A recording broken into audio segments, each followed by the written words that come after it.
Israeli chief of general staff Kohavi کا Iran پر حملہ کرنے کی دھمکی آمیز بیانات کا سلسلہ جاری ہے۔ کوہاوی کا کہنا ہے کہ ایران پر ممکنہ اسرائیلی حملے کی تیاریوں میں شدید تیزی آ گئی ہے۔ اسرائیل نے اس ضمن میں اپنے دفاعی بجٹ میں بھی خاطر خواہ اضافہ کیا ہے۔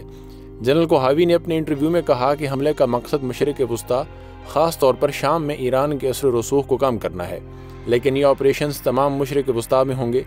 حزب اللہ اور حماس کے خلاف بھی آپریشنز ہوں گے۔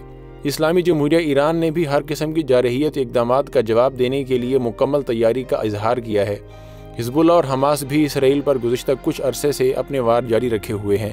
امریکہ کی مشرق وسطیٰ میں رسوائی کے بعد اسرائیل کا کئی محاذوں پر جنگ کا اعلان ایک گیدڑ بھبکی سے زیادہ کچھ بھی نہیں، اور اگر اسرائیل نے ایسا کرنے کی جرات کی تو وہ وقت دور نہیں جب مسلمانان عالم کی آنکھیں قبلہ اول کو غاصب صہیونزم کے شر سے آزاد ہوتا دیکھیں گی۔